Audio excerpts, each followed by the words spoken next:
In the dusty attic of an old Victorian house on Blackwood Lane, where shadows dance like specters across weathered floorboards, a discovery was made that would unravel a century-old mystery. A faded sepia photograph, its edges frayed by time, captured the solemn faces of four brothers standing shoulder to shoulder in the summer of 1891. The photograph appears ordinary at first glance. Four young men in their Sunday best, stiff-collared shirts and waistcoats perfectly pressed, hair neatly combed with Macassar oil, expressions appropriately stern, as was the custom for portraits of the era. The eldest, William, stands tallest at the left, a pocket watch chain gleaming across his vest. Next to him is Edward, slightly shorter, but with the same strong jaw and intense gaze. Then comes Frederick, whose spectacles catch the light in a way that obscures his eyes. But it's the youngest brother, Thomas, who draws your attention, not for his face, which bears the same stoic expression as his siblings, but for what's clutched in his right hand, something that shouldn't be there, something impossible. It begins with the discovery of an old steamer trunk in the forgotten corner of an attic in modern-day Blackwood Hollow. The trunk belonged to Eleanor Hargrove, who died in 1937, leaving behind a house that would pass through many owners, none staying longer than a few years. The current owners, the Morgans, are renovating the property when they stumble upon this curious artifact. Inside the trunk, among yellowed lace and moth-eaten garments, lies a collection of photographs and journals. One photograph in particular catches Mrs. Morgan's eye. Four young men in late 19th century attire. She turns it over to find a date scrawled in faded ink, June 18th, 1891. The Blackwood brothers. When she brings the photograph downstairs to show her husband, something peculiar happens. The electric lights flicker momentarily, and from somewhere in the house comes the distant sound of a music box, though the Morgans own no such thing. The melody is hauntingly complex, notes arranged in a pattern that seems just beyond comprehension, yet strangely familiar, as if it's a tune one might have heard in childhood and long forgotten. Mr. Morgan, a practical man who works as an engineer, immediately checks the circuit breaker, assuming the flickering lights indicate an electrical issue. He finds nothing amiss. The sound of the music box fades before he returns to the living room, and Mrs. Morgan wonders if she imagined it, stress from the renovation perhaps, or an echo from a neighbor's house. But that night, as they lie in bed, both hear it again, distant but distinct, coming from somewhere upstairs, somewhere near the attic. Neither goes to investigate. Something in the melody discourages exploration, a subtle warning threaded through the notes. The next day, Mrs. Morgan takes the photograph to the local historical society, housed in what was once the town's library, a sandstone building with arched windows and oak shelves that reach toward ornately plastered ceilings. There she meets Dr. Abigail Foster, an expert in 19th century photography and local history. Dr. Foster is in her 50s, her silver-streaked hair pulled back in a severe bun, her eyes sharp behind rectangular glasses. She spent 30 years studying the town's past, and her office is a testament to this dedication.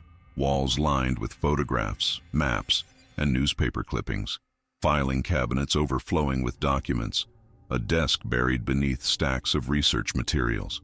When Mrs. Morgan presents the photograph, Dr. Foster's professional demeanor cracks. Her eyes widen as she examines the image, and she lowers herself slowly into her chair. "The Blackwood brothers," she whispers. "I've heard stories about them, but I've never seen a photograph. William, Edward, Frederick, and Thomas. Their father built half the town before the tragedy." "Tragedy?" Mrs. Morgan asks, intrigued by the historian's reaction. Dr. Foster hesitates before answering, as if weighing how much to reveal. The deaths were never explained. All four brothers died on the same night in autumn of 1891, just months after this photograph was taken. Dr. Foster carefully places the photograph under a magnifying glass, studying each face in turn. When she reaches the youngest brother, her breath catches. "That's unusual," she murmurs. "What is it?" Mrs. Morgan leans closer, curiosity overcoming the vague sense of unease that has followed her since finding the photograph. His hand. "Look at what Thomas is holding." Mrs. Morgan leans in to see. In the youngest brother's right hand is what appears to be a small, ornate key of unusual design, with curves and notches that seem almost mechanical in their precision. The metal catches the light in a way that makes it stand out against the monochrome tones of the rest of the image, as if it somehow exists separate from the photograph itself. That's not particularly strange, is it? Mrs. Morgan asks. Just a key. Dr. Foster's expression remains troubled. The oddity isn't the key itself. It's that this key is an exact match for one recovered decades later, in 1932, from the scene of another tragedy, miles away from Blackwood Hollow. A key that, according to documented evidence, wasn't crafted until 1907. And so begins our journey into the mystery of the Blackwood brothers, a tale of ambition, jealousy, forbidden knowledge, and a photograph that defies explanation. The year is 1891. The Industrial Revolution has transformed America, bringing railways, factories, and fortunes to those clever or ruthless enough to seize opportunity. Electricity is beginning to illuminate homes of the wealthy, though most still rely on gas lamps and candles. The telephone exists but remains a rarity. Horse-drawn carriages clatter down cobblestone streets. Men wear high collars and pocket watches. Women are corseted in the elaborate fashions of the late Victorian era. It is an age of scientific discovery and technological advancement, but also of seances and spiritualism, where the rational and the mystical exist in uneasy partnership. In this world stands Blackwood Manor, a 3-story mansion of red brick and white columns on the outskirts of a growing mill town in Massachusetts. The house is an architectural marvel of its time. 12 bedrooms, 3 parlors, a conservatory of wrought iron and glass, and grounds that encompass formal gardens, a carriage house, and servants' quarters. It belongs to Thaddeus Blackwood, a timber and railway magnate whose wife died giving birth to their youngest son, Thomas, 20 years earlier. Thaddeus is a self-made man who arrived in the area with nothing but ambition and a shrewd business sense. Through strategic purchases of forest land, followed by investments in the railway that would transport the timber, he built an empire that touches every aspect of the town's economy. Now, in his 60th year, he is both respected and feared, a man who remembers every slight and rewards every loyalty, whose word is considered unbreakable, whether in promise or threat. The 4 Blackwood brothers, William, 28, Edward, 26, Frederick, 23, and Thomas, 20, have been raised in privilege but under the stern hand of their father, a man who built his fortune through cunning and often brutal business tactics. Each brother has been molded by their father's expectations, their personalities shaped by their position in the family hierarchy. William, the eldest, is the heir apparent to the family business. Serious and methodical, he has learned at his father's side, absorbing lessons in commerce and authority. William carries himself with the confidence of a man who knows his place in the world is secured by birthright and ability. His pocket watch, a gift from his father on his 21st birthday, is never far from his hand, a constant reminder of the value of time and punctuality in business matters. The chain that connects it to his waistcoat gleams with polish and care, much like William's reputation in the community. His marriage to Catherine, the daughter of another prominent family, has been arranged to consolidate business interests rather than for love, yet he treats her with the same dutiful respect he shows all his responsibilities. Edward, competitive and resentful of his brother's position, has channeled his frustrations into academic pursuits, studying at Harvard and developing theories about electricity that his more practical family members dismiss as fantastical. With a mind as sharp as his tongue, Edward has accumulated knowledge as others accumulate wealth, voraciously and with purpose. His hands bear the small scars of electrical experiments gone awry, yet he persists in his belief that the future lies in harnessing nature's invisible forces. His eyes, darker than those of his brothers, often gleam with ambition untempered by William's restraint. Though handsome and from a wealthy family, Edward remains unmarried, his intensity and preoccupation with his studies making him an unappealing prospect to the eligible young women of the town, despite his material advantages. Frederick, quiet and observant, has found solace in books and scientific journals, developing an interest in photography and chemistry. Where William commands and Edward challenges, Frederick observes and records. His spectacles, the latest design from Germany, are his constant companions, slightly tinted to protect his sensitive eyes from the chemicals he works with in his darkroom. Frederick's hands are stained with silver nitrate, a badge of his dedication to capturing truth through his camera lens. Of all the brothers, he is perhaps the most content with his position, finding satisfaction in documenting rather than directing the family's legacy. His gentle nature makes him popular with the household staff, who often seek his intervention when Thaddeus or William make unreasonable demands. And Thomas, the youngest, has grown up without a mother. doted upon by the household staff, but regarded with a curious detachment by his father. Thomas possesses a quality difficult to define, a stillness, an otherworldliness that makes even seasoned servants uneasy in his presence. Unlike his brothers, who all resemble their father in some measure, Thomas has inherited his mother's delicate features and pale blue eyes that seem to look not at the world, but through it. He speaks little, but observes much, his slender fingers often tracing patterns only he can see on surfaces, wood, glass, fabric, as if reading messages written in a language known only to him. The staff whisper that he takes after his mother, who was said to have the sight, an ability to sense things beyond ordinary perception. They note how animals grow quiet in his presence, how clocks sometimes stop when he enters a room, how his footsteps never seem to make noise on the creaking stairs of the old house. On a warm June morning in 1891, the four brothers gather in the garden of Blackwood Manor for a photograph to commemorate their father's 60th birthday. The day is significant not only for Thaddeus's age, but for what it represents. 6 decades of relentless ambition resulting in the Blackwood Empire, now poised to expand further with new railway contracts and timber rights. The photographer, a Mr. Sullivan from Boston, arranges them carefully against a backdrop of climbing roses, whose blooms create a striking contrast against the brothers' dark suits. Sullivan is a master of his craft, having photographed presidents and senators. His service is expensive, but worth the investment for the quality of his work and the prestige his name lends to the occasion.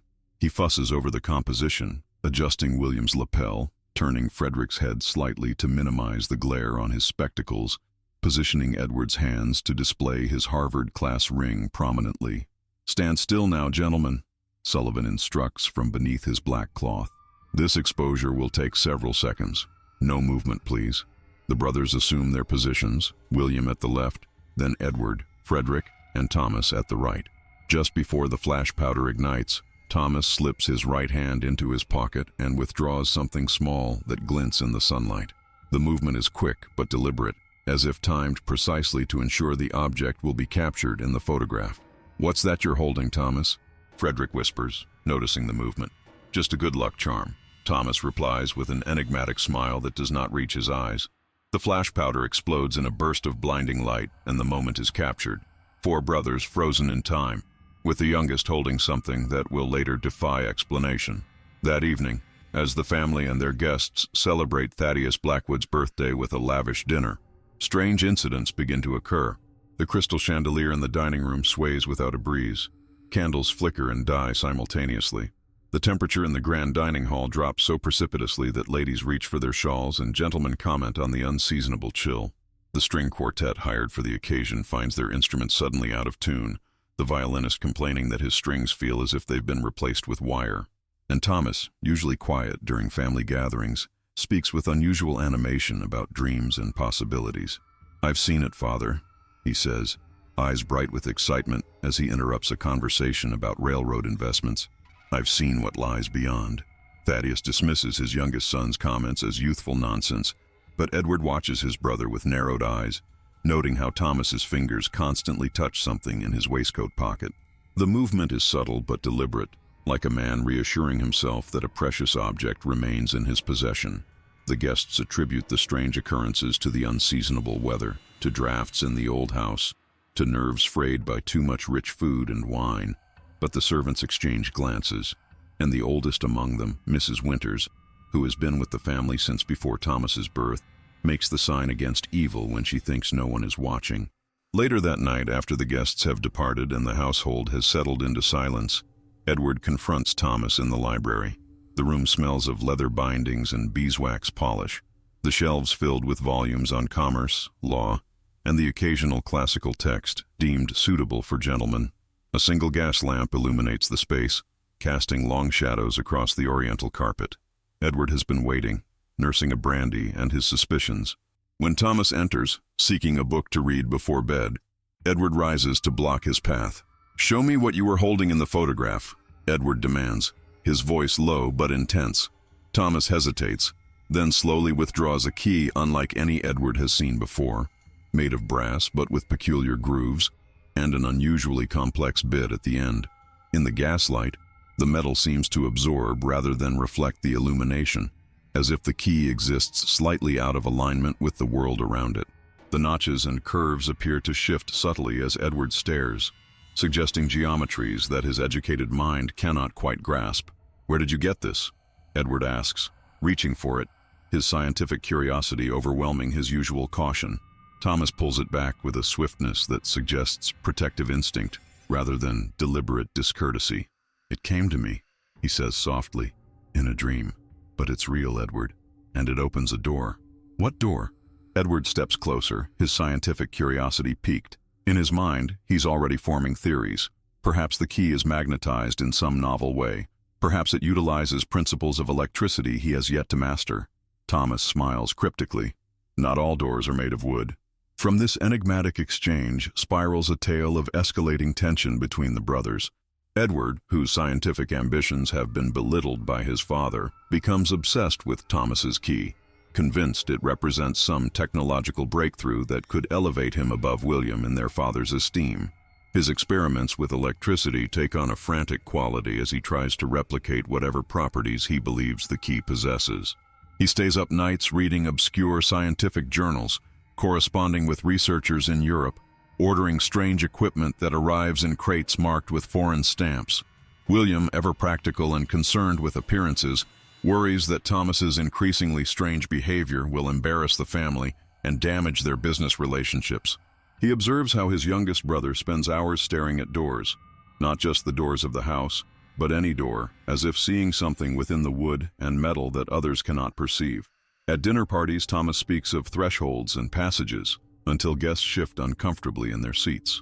William increases his scrutiny of the family's public image, instructing servants to keep Thomas away from important visitors, making excuses for his absence at business functions.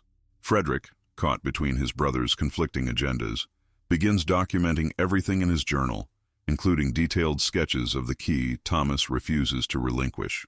His photographer's eye notices details others miss, how Thomas's right hand sometimes appears blurred in natural light, as if it's moving too quickly to be perceived properly, how doors seem to change subtly after Thomas has examined them, their dimensions shifting by fractions of an inch, how the quality of darkness in certain rooms of the house has become more absolute, swallowing lamplight rather than being dispelled by it. Over the following weeks, unusual phenomena plague Blackwood Manor. Servants report hearing voices in empty rooms, conversations in languages they cannot identify, spoken in tones that make their skin crawl. Objects disappear and reappear in impossible locations. A silver letter opener vanishes from William's desk and is found embedded in the ceiling of the conservatory. A maid discovers birds dead in perfect circles on the lawn, their tiny bodies arranged with a precision that suggests deliberate design rather than natural death. The nearby mill pond freezes solid on a July morning, only to thaw completely by noon. The town begins to whisper about the strange occurrences at Blackwood Manor. The butcher mentions to the baker how the meat he delivers to the mansion spoils unusually quickly. The groundskeeper speaks of flowers that grow in patterns resembling writing, only to wither and die overnight. The parish priest notes that the church bells ring of their own accord whenever Thomas Blackwood passes the churchyard. Thomas spends more time alone, often found staring at walls as if seeing through them. When questioned, he speaks of the others, who are waiting to return. His family attributes this to an overactive imagination or possibly a nervous disorder, common diagnoses in that era for behaviors that couldn't otherwise be explained. Thaddeus consults Dr. Milner, the family physician, who prescribes rest and bromide salts, standard treatments that have no effect on Thomas's condition. The doctor privately confides to Thaddeus that he has seen similar cases during his time at Bedlam in London, and suggests that more aggressive treatments might be necessary if Thomas's condition deteriorates. Frederick, troubled by his younger brother's transformation, installs a photography studio in the estate's carriage house and begins documenting Thomas with his camera. He experiments with the latest techniques, including shorter exposure times that capture fleeting expressions previously lost to the technical limitations of photography. He develops his plates using formulas of his own devising, mixing chemicals by candlelight in his darkroom, the air thick with the acrid smell of silver nitrate and fixer. In one particularly striking image, Thomas stands at his bedroom window at dusk. When Frederick develops the glass plate negative, the photograph shows not just Thomas, but what appears to be multiple shadowy figures clustered around him. Their features indistinct, but their presence undeniable. The figures seem to emerge from the wall itself, their forms elongated and distorted in ways that defy human anatomy. Some appear to have too many limbs. Others have what might be heads, but with proportions that suggest something other than human skulls. When Frederick shows this photograph to William, the eldest brother decides action must be taken. Thomas is clearly unwell and bringing disrepute to the family name. Plans are made to send him to a sanitarium in Switzerland, renowned for its discreet treatment of the mentally disturbed children of wealthy families. The sanitarium sits high in the Alps, isolated from the world by snow and mountains. Its methods progressive but intensive. Reservations are made via telegraph. Steamship tickets are purchased. A trusted family servant is assigned to accompany Thomas on the journey.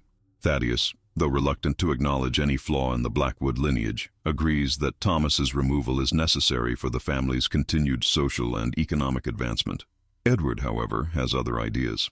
Having secretly observed Thomas using the key on various doors throughout the house, doors that sometimes open to rooms different from what should lie beyond, he becomes convinced that his brother has discovered something revolutionary, something that could make Edward's name in scientific circles and eclipse his father and brother's commercial achievements. He imagines presenting his findings to the Royal Society, securing patents, transforming humanity's understanding of physical space. His ambition blinds him to the dangers that Frederick has documented and that William intuitively senses. On the night before Thomas is to be sent away, Edward confronts him one final time. He finds his younger brother in the conservatory, where exotic plants collected from across the globe create a lush, private jungle. Moonlight streams through the glass panels, casting a silver glow over Thomas's face as he sits amidst the foliage, the key turning over and over in his fingers. The air is thick with the scent of blooming night jasmine and the earthy dampness of well-watered soil. The glass walls and ceiling create the impression of being suspended between earth and sky, neither fully indoors nor outdoors, a liminal space, a threshold of its own kind. "I know what the key does," Edward says, cornering Thomas between a large fern and a blooming orchid. "I've watched you. It changes the doors somehow, creates passages." Thomas regards his brother calmly, with none of the agitation that has characterized his behavior in recent weeks. He seems almost relieved, as if he's been waiting for this confrontation. Not creates, reveals. The passages were always there, the spaces between spaces. The key just lets us access them. "How does it work?" Edward demands, professional frustration evident in his voice. He's spent weeks trying to understand the key's mechanism, examining doors after Thomas has used the key on them, finding nothing unusual in their construction. "Is it magnetic? Electrical? You must have some theory." Thomas laughs softly, the sound echoing strangely in the glass-enclosed space, as if each laugh splits into multiple overlapping echoes that fade at different rates. "It's neither. It's older than electricity, older than magnetism, older than the stars themselves." He takes the key from his pocket and holds it up so it catches the moonlight. In the silver illumination, the key seems to elongate, its proportions shifting as if the metal is semi-liquid, and it wasn't meant for human hands. What happens next is pieced together from Frederick's journal entries, servants' testimonies, and local newspaper reports. Shortly after midnight, screams wake the household. Servants rushing to the conservatory find Edward alone, babbling incoherently about the space behind the glass and too many fingers. His clothes are torn, his hands bloody, though no wounds are evident. The conservatory itself is in disarray, plants overturned, glass panes shattered, though curiously, the broken glass lies outside the structure, as if something had broken out rather than in. The air smells of ozone and a sweeter, unidentifiable scent that makes the servants' eyes water and their thoughts cloud. Thomas is nowhere to be found. A search of the grounds yields nothing. No footprints in the soft earth of the garden, no disturbance in the dew-covered lawn, no sign of his passage. The gates remain locked, the perimeter wall unbreached. It is as if he has simply vanished from within the conservatory. Local constables are called but seem more concerned with calming Thaddeus Blackwood, an influential man in the county, than with conducting a thorough investigation. They suggest that Thomas has simply run away to avoid being sent to Switzerland, a theory that William publicly accepts. while privately harboring doubts. No one mentions the impossibility of Thomas leaving the grounds without being seen, without leaving a trace. By morning, Edward is calmed somewhat, but speaks only to ask repeatedly for Thomas. His eyes dart nervously around the room, following movements that no one else can see. He keeps his hands in his pockets, refusing to show them to the doctor who comes to examine him. William, practical as always, contacts the local constabulary and reports Thomas missing, likely wandered off during a bout of mental disturbance. Thaddeus, furious at the disruption and potential scandal, orders the servants to mention nothing of the incident to outsiders. The trip to Switzerland is postponed indefinitely. For 3 days, search parties comb the woods surrounding Blackwood Manor. They drag the mill pond, search abandoned buildings, question everyone in town who might have seen the youngest Blackwood son. Nothing is found. No clothing torn on branches. No personal items dropped during flight. No reliable sightings. It is as if Thomas has been erased from the physical world, leaving behind only the memory of his presence. On the 4th day, Thomas returns on his own, walking out of the forest at dawn, clothes immaculate despite his disappearance, expression serene. He carries no supplies, shows no signs of exposure or hunger, and offers no explanation for his absence. His skin is cool to the touch, his pulse slow but steady. When William demands to know where he's been, Thomas simply smiles and says, "Exploring." The word carries a weight beyond its simple meaning, as if exploring encompasses destinations inconceivable to his brother. He says nothing more about where he's been. The key is no longer in his possession. In the days that follow, an uneasy calm settles over Blackwood Manor. Thomas appears perfectly normal, if somewhat detached. He resumes his regular activities, reading in the library, walking in the gardens, attending family meals, with no hint of the strange behavior that preceded his disappearance. He speaks rationally, eats with appetite, sleeps through the night. The servants, initially wary, begin to relax around him. Edward watches him constantly, but no longer confronts him. Whatever he saw in the conservatory that night has left him shaken, his scientific certainty replaced by a nervous vigilance. William resumes business as usual, relieved that potential scandal has been averted, though he arranges for a servant to monitor Thomas discreetly at all times. Frederick continues his photographic experiments, though he finds himself unable to develop any images of Thomas taken after his return, the plates always emerging blank or obscured by strange light effects that render the images useless. Even when other family members are clearly visible in the photographs, the space where Thomas stood shows only a blur or a darkness that seems to absorb the surrounding light. On September 21, 1891, the autumn equinox, the 4 brothers gather for dinner with their father. Outside, the day is perfectly balanced between light and darkness, the sun setting precisely 12 hours after it rose, the night to come exactly as long as the day just passed. It is a time recognized since ancient days as a moment when boundaries thin, when balance shifts, when change is most possible. The meal progresses pleasantly enough, with conversation about business matters and local affairs, until dessert, when Thomas raises his glass in a toast. "To doors unopened," he says, "and to what waits behind them." The words hang in the air, seemingly innocent, yet carrying an undercurrent of meaning that makes the candle flames dip momentarily, as if a cold draft has passed through the sealed dining room. The other brothers exchange glances but join the toast. Thaddeus, pleased by what he perceives as Thomas's return to proper behavior, comments that perhaps the episode of nervous excitement has passed. As the brandy is served, Thomas excuses himself, claiming fatigue. His brothers retire to their respective rooms shortly thereafter, William to review business documents, Edward to continue his electrical experiments, and Frederick to work in his dark room. That night, a storm of unusual intensity descends upon Blackwood Hollow. Lightning strikes the manor repeatedly, though strangely, no fire results. The electrical display is so extraordinary that it awakens residents miles away, who later describe the phenomenon as the sky itself cracking open. Rain falls in sheets so dense that it obscures vision beyond a few feet, yet the ground does not flood, as if the water is being absorbed by something other than the earth. Wind howls around the eaves and chimneys of Blackwood Manor, not in the normal patterns of a gale, but in rhythmic pulses that sound almost like words in an unknown language. Servants huddled in their quarters report hearing unearthly sounds echoing through the house, footsteps where no one walks, voices speaking in languages unknown to human tongues, and the persistent chiming of what sounds like a music box playing a discordant melody. The oldest servant, Mrs. Winters, leads the others in prayer, her rosary beads clicking frantically between her gnarled fingers as she recites Hail Marys in a trembling voice. Several claim to have seen Thomas walking through the hallways, though when they called to him, he did not respond or acknowledge their presence. His form seemed to flicker like a candle flame in a draught, sometimes transparent enough to reveal the wallpaper behind him, sometimes solid enough to cast a shadow, though the shadow did not always match his shape, occasionally suggesting limbs in positions Thomas's body did not hold.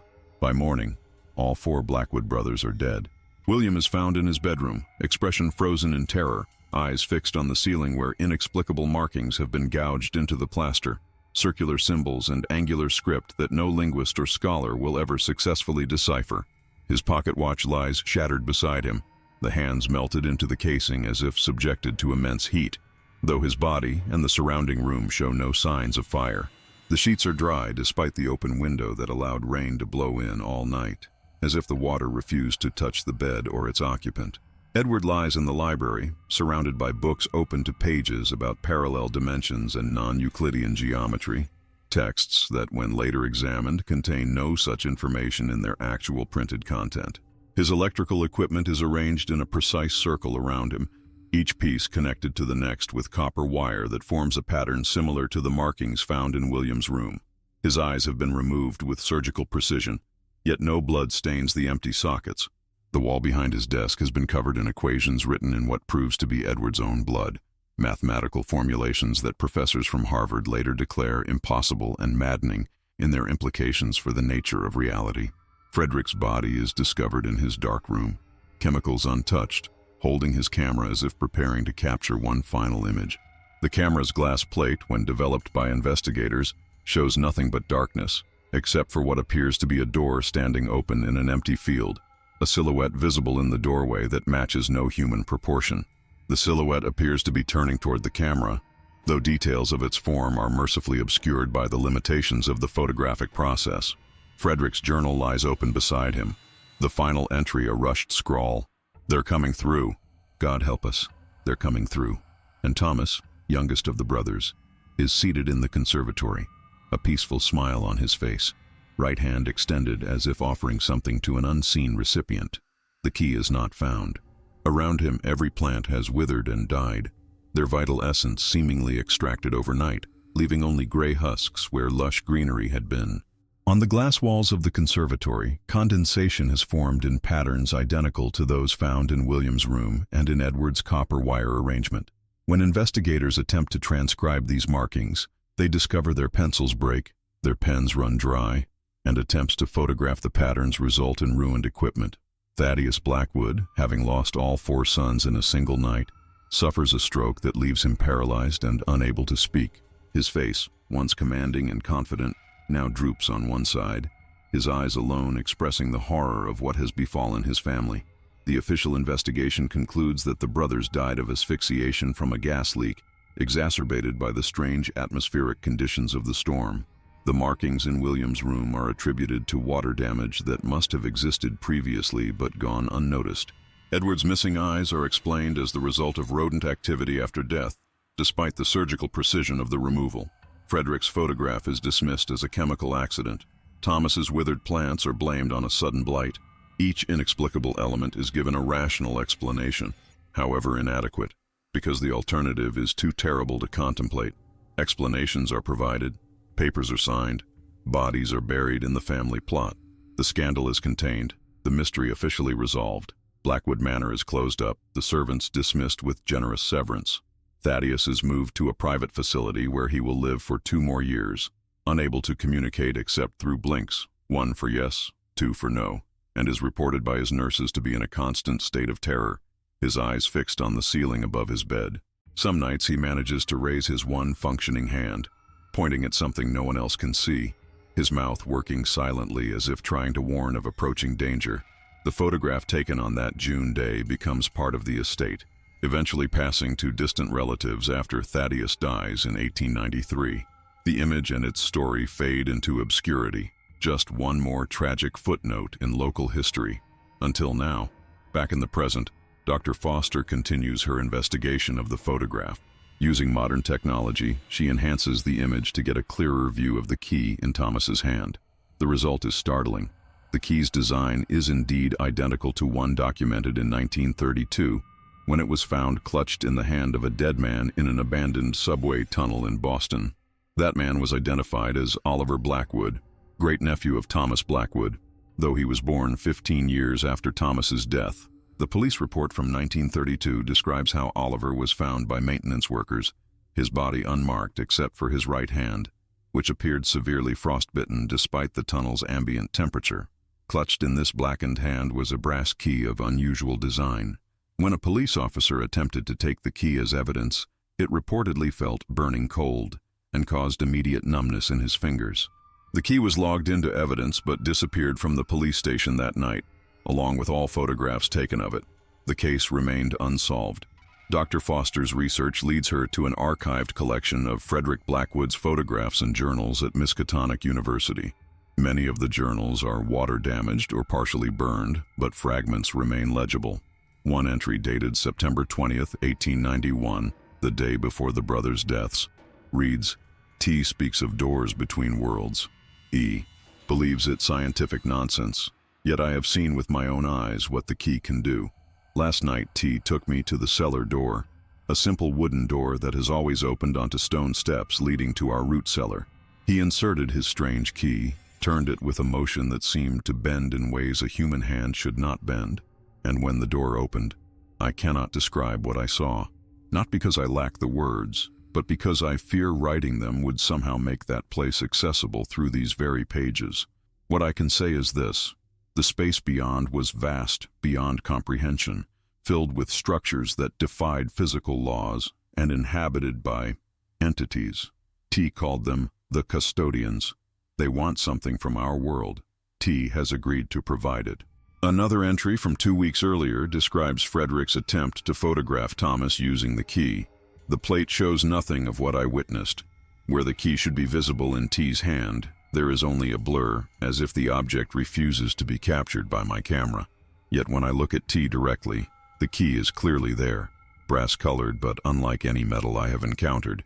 It seems to absorb light rather than reflect it, and feels warm to the touch even in the coolest room. When I asked T where he found it, he laughed and said, 'It found me.' I believe he is unwell, yet I cannot deny what I have seen. The key changes doors, opens passages that should not exist. I fear for my brother's sanity, and increasingly, for my own." The last page of Frederick's journal contains a detailed sketch of the key, including measurements and notations about its unusual composition. In the margin is written, "Not brass as I first thought, not metal at all. Material unknown, warm to touch, resonates at E-flat when struck. T says it is made of time itself, condensed and shaped by the custodians. I fear what tomorrow may bring." Dr. Foster's investigation takes an unsettling turn when she begins experiencing strange phenomena herself. Her office lights flicker when she examines the photograph. Her computer files relating to the Blackwood case become corrupted, the text replaced with repeating patterns of numbers and symbols that specialists cannot explain. Most disturbing of all, she begins to dream of a door, an ordinary wooden door that opens onto something extraordinary. In her dreams, she stands before this door in a long corridor. The door itself is unremarkable, wooden, painted white, with a simple brass knob. But when she turns the knob and opens it, what lies beyond is not a room but a vast, impossible space filled with geometric structures that seem to shift and change even as she tries to comprehend them. In the distance, figures move with a grace that seems both beautiful and terrifying, their proportions wrong for human bodies. They notice her watching and turn toward her, though she can never see their faces before waking in a cold sweat, the sound of a music box fading as consciousness returns. Meanwhile, at the Morgan house, the disturbances escalate. The sound of the phantom music box grows louder each night, its melody becoming more complex, more insistent. Mrs. Morgan discovers that all the doors in the house require more force to open and close, as if the spaces beyond them have somehow become heavier. Mr. Morgan complains of strange drafts, of air moving in directions that feel wrong somehow. Their young daughter Lily begins speaking of the man who comes through the mirror.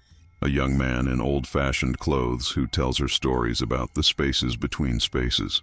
When asked to draw this visitor, Lily produces a crayon sketch of a slender figure with delicate features and pale blue eyes. Her rendition is childish, but captures a distinct likeness to Thomas Blackwood as he appears in the photograph. Dr. Foster, growing increasingly concerned about the Morgans' safety, delves deeper into historical records. She discovers that every 20 years since 1891, unexplained incidents have occurred in or near buildings associated with the Blackwood family. Mysterious deaths, disappearances, or cases of sudden mental disturbance. In 1911, a maid working in what had once been Blackwood Manor, by then converted into a boarding house, was found catatonic, staring at a section of wall where, she had previously claimed, a door sometimes appeared. She never spoke again, but spent the remaining 40 years of her life drawing the same circular symbols found in William Blackwood's room on the night of his death. In 1931, an architect renovating the old Blackwood mill committed suicide after becoming convinced that the building's dimensions changed when he wasn't looking. His final journal entry mentioned doors that shouldn't exist and the key that will come. In 1951, 3 children vanished while playing in the ruins of Blackwood Manor's conservatory, which had been partially preserved as a garden feature by subsequent owners. They were never found, but one child's jacket was discovered inside a sealed wall cavity that, according to the building plans, had no access point. In 1971, a historian researching the Blackwood family died under mysterious circumstances in the town archives. His body was discovered by the morning janitor, seated at a microfilm reader, eyes fixed on an image of the 4 brothers. Autopsy revealed no cause of death but noted an unusual pattern of scarring on his right palm, a circular design matching the symbols associated with previous incidents. In 1991, a photographer creating a series on historical properties in the region captured an image of the rebuilt Blackwood Mill. When developed, the photograph showed a young man in Victorian clothing standing in one of the upper windows, a window that architectural plans confirmed did not exist. The last such incident was in 2011, when an architect renovating the old Blackwood Mill drowned in 2 inches of water, his lungs inexplicably filled with a liquid that analysis showed contained microorganisms unknown to science. The next incident, if the pattern holds, would be due this year.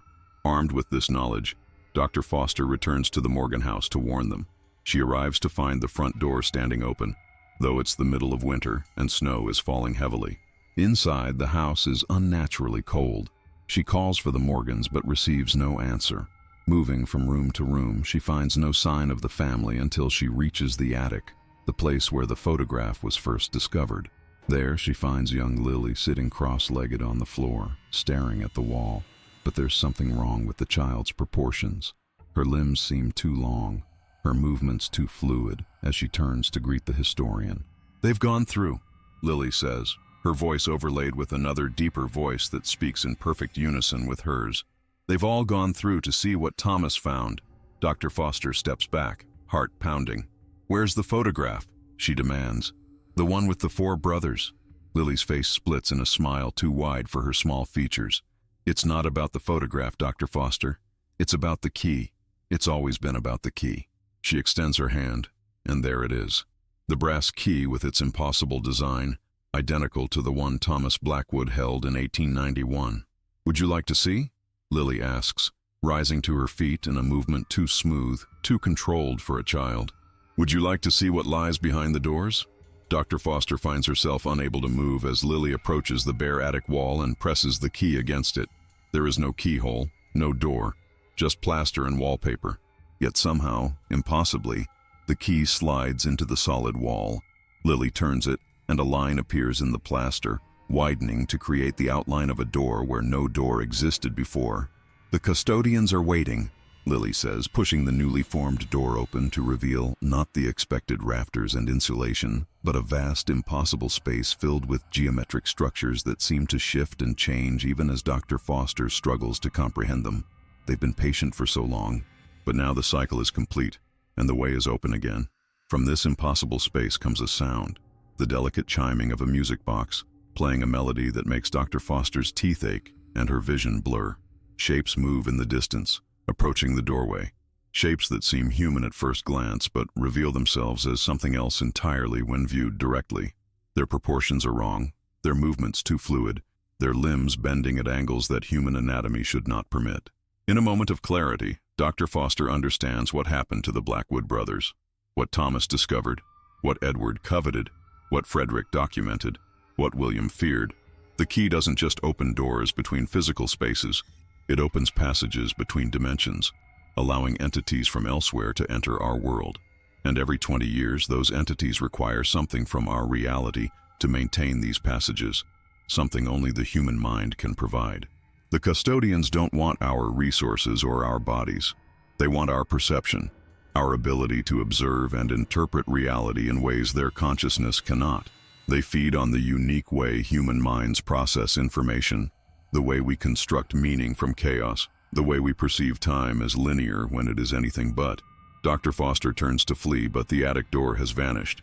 The only exit now is the impossible door Lily has opened, beyond which the shapes are drawing closer, their movements beautiful and terrifying in their alien grace. Lily holds out the key to Dr. Foster. "Your turn," she says, the dual voice echoing in the increasingly cold attic. "Take it. Become the new keeper." Dr. Foster stares at the key, transfixed by its intricate design. In that moment, she understands its true nature, not a key made for a lock, but a key made for a mind. A tool designed to open human perception to realities it was never meant to comprehend. In 1891, Thomas Blackwood became the first keeper, accepting the key and the responsibility, or curse, that came with it. When he returned from his disappearance in the forest, he was no longer entirely human. Something else looked out through his eyes, something that used his hand to turn the key one final time on the night of the autumn equinox, opening a door that should have remained forever closed. Now the cycle has returned to Blackwood Hollow, to the very house where it began. The photograph was merely bait, a lure to bring the key back to where the boundary between worlds is thinnest. As the entities emerge from the impossible doorway, their forms simultaneously beautiful and horrifying, Dr. Foster makes her choice, not for herself, but for the Morgans, for the town, for all the potential victims to come. She rushes forward, pushes Lily aside, and grabs the key from the door. The moment her fingers close around it, knowledge floods her mind. Ancient, terrible knowledge of spaces between spaces, of beings that exist in dimensions beyond human comprehension, of doors that should never be opened. The key burns in her hand, not with heat, but with a cold so intense it feels like fire. Lily collapses to the floor, once again just a frightened child.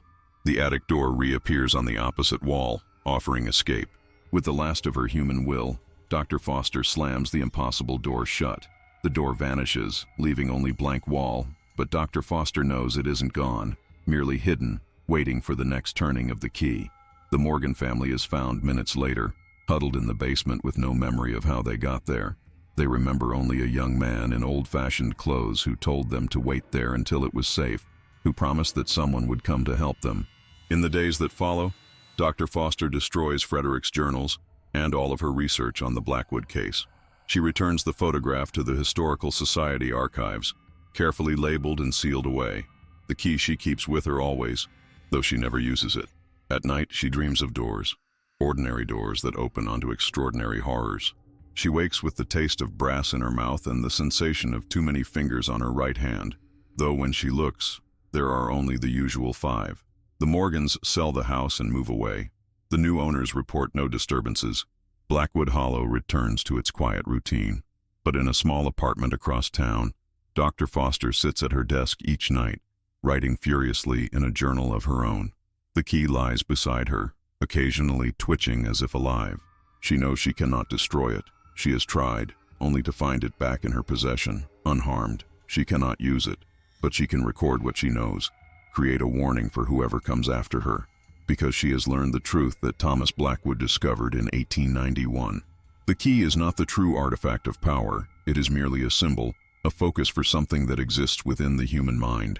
The ability to open doors between worlds lies dormant in specific bloodlines, awakening every few generations. The Blackwoods carried this ability, and now, through her contact with the key, so does Dr. Foster. In her final journal entry, she writes, "I understand now why the entities, the custodians as Thomas called them, need us. They cannot create these passages themselves. They require human minds, human perceptions, to forge the connections between their reality and ours. Thomas was the key, not the brass artifact he held. Edward wanted the power, but couldn't access it. Frederick documented it, but feared it. William tried to prevent it. In the photograph, Thomas wasn't just holding a key, he was becoming one. I feel the change beginning in me now. My perceptions shift. I see spaces where no spaces should exist. My right hand sometimes moves of its own accord, fingers bending in ways that should be anatomically impossible. Soon I will no longer be entirely human. I can only hope that when the time comes, I will be strong enough to keep the doors closed. 3 months later, Dr. Foster disappears. Her apartment is found empty, her journals missing. The only item left behind is a photograph, not the original Blackwood brothers' image, but a new one, a self-portrait showing Dr. Foster standing before a mirror.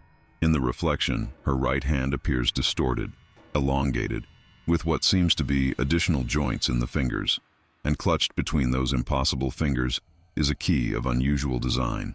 On the back of the photograph is written a single line: "The custodians are patient, but their patience is not infinite." The photograph finds its way to a university archive, where it sits forgotten until another curious researcher stumbles upon it and notices the strange anomaly in the reflected hand. And so the cycle begins again, curiosity leading to discovery, discovery to obsession, obsession to transformation. For doors exist everywhere, in walls, in mirrors, in human minds.